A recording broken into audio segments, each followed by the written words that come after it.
नमस्कार। स्वागत है आप सभी का आपके आरोही यूट्यूब चैनल पर।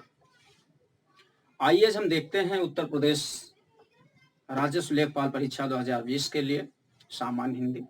आज का टॉपिक है वचन। वचन कोई भी परीक्षा हो, एक दिवसीय, या उसके लिए एक महत्वपूर्ण टॉपिक है, चाहे यूपीएसआई हो, यूपी सिपाही हो, लेखपाल, यूपी टीपीएससी की कोई भी परीक्षाएं हों, सब में वचन से निश्चित ही एक प्रश्न रहते हैं। इसके अतिरिक्त पीसीएस, आईएएस, समीक्षा अधिकारी या अन्य इस तरह की परीक्षाओं में भी वाक्य शुद्धि से संबंधित प्रश्न यहां से बनते रहते हैं। अब प्रश्न उठता है कि वचन किसे कहा जाता है, वचन का अभिप्राय क्या है, हिंदी में वचन की संख्या कितनी होती है या भेद कितने होते हैं, संस्कृत में वचन के कितने भेद होते हैं। आज मुझे इन्हीं सब पर चर्चा करते हुए वचन संबंधी कुछ नियमों पर चर्चा करनी है। इस पर हम चर्चा करें इससे पहले एक विनम्र निवेदन आपसे करना है। वह निवेदन यह है, प्लीज आप लोग हमारे इस चैनल को ज्यादा से ज्यादा सब्सक्राइब करें। जितने भी व्यूअर कम से कम देखें वो तो जरूर सब्सक्राइब कर लें, बेल आइकन जरूर बजा देंगे ताकि हम जो भी मैटर आपके पास भेजें बहुत सहजता से आपके पास पहुंच सके, किसी से पूछने की जरूरत ना पड़े। लाइक कमेंट जरूर करेंगे, यह मेरा अनुरोध है, निवेदन है। और जो भी हमारे इससे जुड़े हुए हैं इस चैनल से, प्लीज इसको आप लोग आगे बढ़ाने में हमारी मदद करें ताकि हम आपके लिए बेहतर कार्य करते रहें। अब प्रश्न उठता है, वचन किसे कहा जाता है।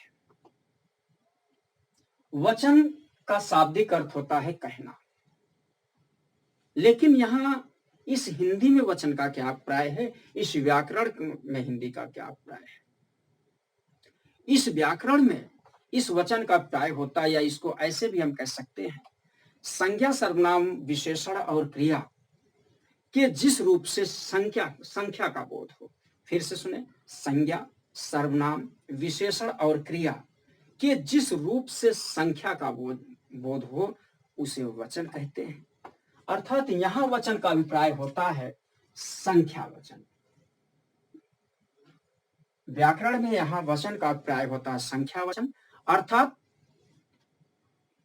कि जो संज्ञा, सर्वनाम, विशेषण और क्रिया है उसकी कितनी संख्या है, एक संख्या है कि एक से अधिक संख्या है।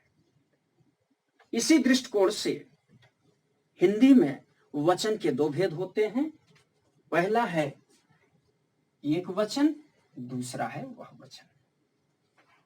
अर्थात एक संख्या का बोध कराए और एक से अधिक संख्या का बोध कराए। बातें स्पष्ट हो रही होंगी। तो हिंदी में वचन के दो भेद होते हैं, संस्कृत में तीन भेद होते हैं। अब प्रश्न उठता है कि एक वचन का अभिप्राय होता है जिससे एक संख्या का बोध हो उसे एक वचन कहा जाता है, और बहुवचन का अभिप्राय होता है जिससे बहुत सारी संख्याओं का बोध होता है, चाहे संज्ञा हो, सर्वनाम हो, क्रिया हो, विशेषण हो, उसे आप बहुवचन कहते हैं। अब वचन संबंधी कुछ नियमों को हम जान लें, और इन्हीं नियमों से निश्चित ही समस्त एक दिवसीय परीक्षाओं में या सीसेट हो, सब में इससे प्रश्न आते हैं। पहला नियम वचन से संबंधी है, किसी सम्मानित व्यक्ति के लिए, सम्माननीय के लिए या उसे आदर प्रदर्शित करने के लिए एक वचन के स्थान पर बहुवचन का प्रयोग किया जाता है। जैसे अपनों से बड़ों के प्रति आदर प्रकट करते हैं, कृतज्ञता प्रकट करते हैं, उनके लिए आप बहुवचन शब्द का प्रयोग करते हैं। जैसे यहाँ एक वाक्य है, पंडित नेहरू हमारे प्रधानमंत्री थे। हमारे प्रधानमंत्री थे, पंडित नेहरू सिंगल पर्सन है, किंतु उनके लिए कृतज्ञता व्यक्त करने के लिए, आभार व्यक्त करने के लिए बड़े हैं, इसीलिए इनके स्थान पर हमारे जैसे शब्द बहुवचन आया है। यहाँ था नहीं, यहाँ थे शब्द भी बहुवचन। आगे बढ़ा जाए। फिर वही अगला प्रश्न इसी में समझाने के लिए, महाकवि निराला छायावाद के श्रेष्ठ कवि थे, था नहीं, थे, ये बड़ों के प्रति आदर प्रकट करने के लिए एक वचन के स्थान पर बहुवचन का प्रयोग किया जाता है, पहले नियम है। और दूसरा, अब यह टॉपिक दूसरा जो है आपके लिए महत्वपूर्ण है, खूब पूछा जाता है। कुछ शब्द हैं जो सदैव बहुवचन में प्रयोग होते हैं, सदैव बहुवचन में प्रयोग होते हैं। जैसे प्राण, ये प्राण शब्द क्या है, बहुवचन में प्रयोग होता है। इससे प्रश्न कैसे बनेंगे, या तो 4 विकल्प दे देंगे और उसमें से पूछेंगे कि प्राण का प्रयोग एक वचन में होता है कि बहुवचन में। आप जानते हैं कि इसका प्रयोग बहुवचन में होता है। अब इससे वाक्य भी बन सकते हैं। वाक्य बनेंगे तो वाक्यों का प्रयोग करके देखें। प्राण पखेरु उड़ गए, प्राण पखेरु उड़ गए, ये लगा है गया की जगह पे ये लगा है, अर्थात प्राण जो है बहुवचन में प्रयोग होता है। इसी प्रकार से बहुत सारे शब्द हैं जिनको आप देखें। आंसू, प्राण के बाद दर्शन, दर्शन शब्द कहाँ प्रयोग होता है, बहुवचन में प्रयोग होता है। हम आपके दर्शन करने आए हैं, आपके मीन्स सिंगल पर्सन, किंतु आया कौन है, हम आए हैं, आपके दर्शन करने आए हैं, रिस्पेक्ट देने के लिए। फिर अक्षत, अक्षत का क्या साबुत चावल होता है जो पूजा में प्रयोग किया जाता है। बाल, बाल जिसको आप केस भी कहते हैं, चाहे बाल कहे चाहे केस कहे, कहा जाता है बाल झड़ गए, बाल झड़ गया नहीं, बाल झड़ गए। हस्ताक्षर, उसने हस्ताक्षर किए, हस्ताक्षर किया नहीं, गलत हो जाएगा, उसने हस्ताक्षर किए। होठ बहुवचन प्रयोग होता है। दाम, दाम मीन्स कीमत, आप कहते हैं XYZ की कीमत कितनी है, ठीक है, दाम बहुवचन में प्रयोग होता है, कीमत बहुवचन प्रयोग होता है। आंसू बह रहे थे, आंसू बह रहा था नहीं, ध्यान रखेंगे। लोग, समाचार इत्यादि शब्द का प्रयोग सदैव बहुवचन में होता है। फिर से देख लें, प्राण, दर्शन, अक्षत, बाल, केस, हस्ताक्षर, ऊंट, दाम, आंसू, लोग, समाचार इत्यादि शब्दों का प्रयोग सदैव बहुवचन में होता है। आए अगला पॉइंट देखें। बड़ों के लिए बहुवचन का प्रयोग होता है, कोई आपसे बड़ा है उसके लिए आप सदैव बहुवचन का प्रयोग करेंगे। अब देखें कुछ शब्द ऐसे हैं जिनको लगा के हम बहुवचन बना सकते हैं। पहला शब्द है गण, ध्यान रखेंगे, पहला शब्द है गण, फिर वर्ग, फिर जन, फिर वृंद, लोग। ये शब्द जो है गण, वर्ग, जन, वृंद तथा लोग, ये सारे के सारे शब्द बहुवचन में इनके प्रयोग किए जाते हैं। जैसे विद्यार्थीगण कहा जाता है, बाल वृंद कहा जाता है, बाल वृंद कहने का मतलब बालकों का समूह, विद्यार्थीगण कहने का मतलब विद्यार्थी का समूह, शिक्षक गण कहने का मतलब शिक्षक का समूह। आप समझने का प्रयास करें तो ये बहुवचन में इनका प्रयोग होता है। और कुछ शब्द ऐसे होते हैं जिनका प्रयोग सदैव एक वचन में होता है, ये पूछा आपसे जाता है, बहुत ही पूछा जाता है, ठीक है। आप देखें, क्षमा, छाया, वर्षा, समझने का प्रयास करें। क्षमा, छाया, वर्षा, जल, पानी, दूध, आग, हवा, प्रेम, प्रजा, जनता, माल, सामान, सामग्री और सोना, इनका प्रयोग सदैव एक वचन में होता है, ठीक है। आपने यहां देखा तो जो आपने यहां प्रयोग किया है, चाहे क्षमा हो, चाहे छाया हो, वर्षा हो, जल हो, पानी हो, दूध हो, आग हो, हवा हो, प्रेम, प्रजा, जनता, माल, सामान और सामग्री, सोना, इनका प्रयोग एक वचन में होता है, हमने ऐसे कहा। लेकिन इनको देखा जाए तो है क्या, आगे हम स्पष्ट और करेंगे, लेकिन यही आप समझ लें कि इसमें या तो ये सारी के सारे द्रव्यवाचक, ध्यान रखिएगा, या तो ये द्रव्यवाचक संज्ञाएं हैं या तो भाववाचक संज्ञाएं हैं। क्षमा भाव होता है, दया भाव होता है, छाया भाव होता है, ठीक है, ये भाववाचक संज्ञा, क्षमा का भाव मन में उठता है। इसके अतिरिक्त चाहे जल हो, पानी हो, दूध, आग, हवा, प्रेम, प्रेम क्या है, भाव होता है, ठीक है। फिर ये सब क्या है, सोना, ये सब द्रव्यवाचक संज्ञाएं हैं, अर्थात आप ऐसे भी कह सकते हैं भाववाचक और द्रव्यवाचक संज्ञाओं का प्रयोग सदैव एक वचन में होता है। पीछे जब हम संज्ञा पढ़ा रहे थे तो आपसे चर्चा किए हुए थे, तो अब हमने आपको द्रव्यवाचक संज्ञाओं में पढ़ाया है, भाववाचक भी संज्ञा आपको पढ़ाए हैं, तो जो भी शब्द हो, शब्द यहां न जाए, जितने भी इस तरह से संज्ञाएं होंगी उनका प्रयोग सदैव एक वचन में होगा। इसके कुछ अपवाद होते हैं, पीछे हमने चर्चा किया है, ठीक है। आगे आगे देखते हैं। प्रत्येक, हर एक का प्रयोग सदैव एक वचन में होता है, प्रत्येक, हर एक का प्रयोग सदैव एक वचन प्रयुक्त होता है। अब यहाँ वही पॉइंट्स पीछे के लिखे गए हैं, द्रव्यवाचक तथा भाववाचक संज्ञाओं का प्रयोग सदैव एक वचन में होता है। जो द्रव्यवाचक संज्ञाएं हो लिक्विड फॉर्म में हो, जो बाकी तो ये सब क्या है, एक वचन में इनका प्रयोग होता है। अनेक कई बार पूछा गया है, अनेक शब्द का प्रयोग बहुवचन में होता है। कहा जाता है कृष्ण के अनेक अनेक नाम है, अनेकों नहीं। ये वाक्य शुद्धि में आपसे पूछा जाता है, कृष्ण के अनेकों नाम नहीं, कृष्ण के अनेक नाम है, ऐसा। अब वचन संबंधी परिवर्तन, वचन में परिवर्तन कैसे किया जाए, स्त्रीलिंग का पुल्लिंग कैसे बनाया जाए ना, सॉरी, स्त्रीलिंग का बहुवचन कैसे बनाया जाए, पुल्लिंग का बहुवचन कैसे बनाया जाए, बहुवचन संबंधी कुछ नियम है, उसको आप देखें। अब पहला है पुल्लिंग अकारांत, ध्यान रखिएगा। पुल्लिंग अकारांत तद्भव शब्द का बहुवचन बनाते समय, अकारांत मैंने पीछे बताया था, जिन शब्दों का अंत आ से हो, जैसे एक शब्द हमने कहा लड़का, समझने की कोशिश करिए। अब देखें इस जो का लिखा हुआ है, का लिखा हुआ है, इस का में आ है, अर्थात जिन शब्दों का अंत आ से होता है उनका बहुवचन बनाते समय आ के स्थान पर ए कर देते हैं, ठीक है। उनके स्थान पर आ के जगह पर ए कर देते हैं, कैसे?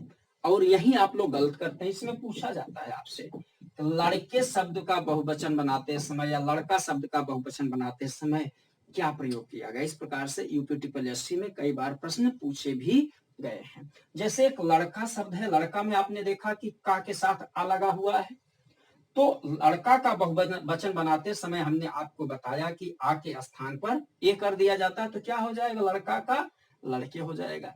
अगला शब्द गधा है, गधा का गधे हो जाएगा। फिर पहिया है, ध्यान रखेंगे, पहिया है तो पहिए हो जाएगा, पहियों नहीं, पहिए। पहिए का आविष्कार कब हुआ, ऐसे प्रश्न ना, पहियों का आविष्कार नहीं पूछा जाएगा, पहियों शब्द आपका अशुद्ध होगा। बच्चा है तो बच्चा का बहुवचन क्या हो जाएगा, आकारांत ए, बच्चे हो जाएगा। फिर देखें घोड़ा का घोड़े, इस प्रकार से आप लोग समझने का प्रयास करेंगे। फिर इसके कुछ अपवाद भी होते हैं, अपवाद प्रायः आपसे पूछे जाते हैं। अपवाद कुछ, इसमें कुछ अकारांत संज्ञाएं सदैव दोनों वचन में रहते हैं। जो अकारांत संज्ञाएं हैं जिसका अंत आ से होता है उनका प्रयोग सदैव एक वचन और बहुवचन दोनों में किया जाता है, उसको हम देख लें।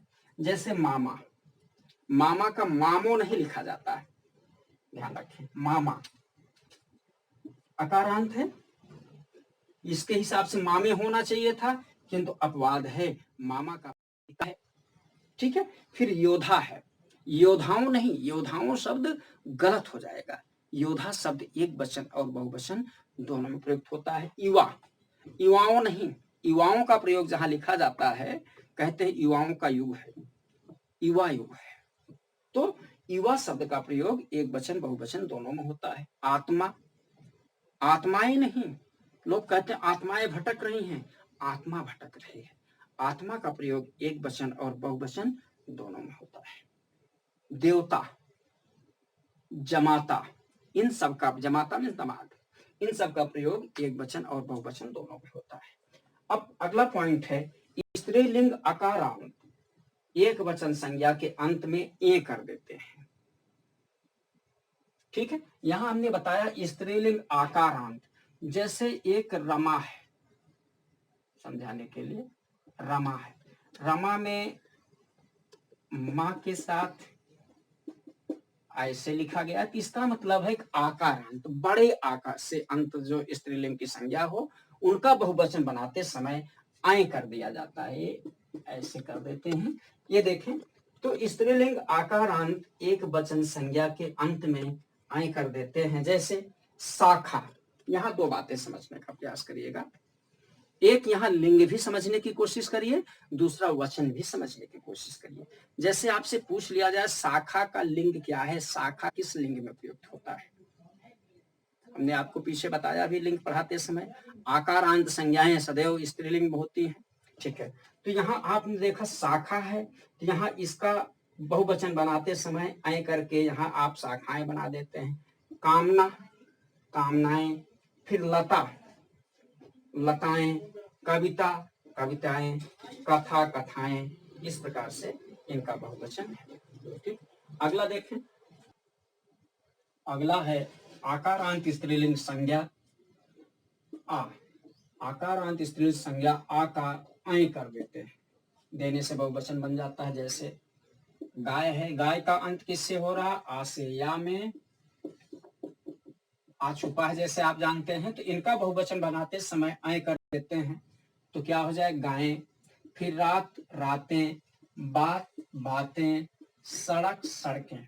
यहाँ आपने दो बात सीखी, एक तो आपने बहुवचन सीखा, दूसरा आपने देखा गाय तो पता ही है स्त्रीलिंग है, रात, बात और सड़क स्त्रीलिंग है। इस प्रकार से यहाँ लिंग वचन दोनों आप देख रहे हैं। अगला है जिन स्त्रीलिंग संज्ञाओं के अंत में या हो, ध्यान रखिएगा, या हो तो या के ऊपर चंद्र बिंदु लगाकर या अनुनासिक लगाकर इनका बहुवचन बनाया जाता है। जैसे डिबिया, यहाँ या है, दिख रहा है, स्त्रीलिंग है। इसका पुल्लिंग क्या होता? डिब्बा होता। आप जानते हैं, पीछे मैंने चर्चा किया है, बताया है, भारी भरकम चीजें। ठीक है, तो यहाँ डिबिया के ऊपर चंद्र बिंदु लगा के आपने डिबिया बना दिया, बहुवचन हो गया। फिर चिड़िया, चिड़िया। ये प्रश्न आपसे पूछा गया है कि चिड़िया किस विधि से बहुवचन बनाया गया है। वहां प्रश्न आया था यूं, चिड़ियों भी होता है, किंतु चिड़िया यहाँ की कैसा है? या अनुनासिक लगा के। ठीक है, फिर गुड़िया, गुड़िया। फिर चुटिया, चुटिया। ठीक इस प्रकार से बुढ़िया, बुढ़िया किया जा सकता है।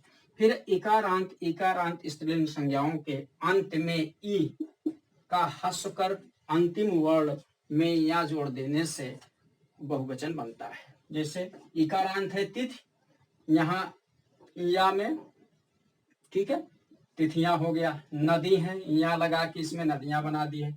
नारी है तो बड़ी ई है, इसका छोटा कर दिया, मैंने बताया ह्रस्व कर अंतिम वर्ण में या लगा दिया जाता है। घड़ी, घड़ियां। जाति, जातियां। रीत, रीतियां।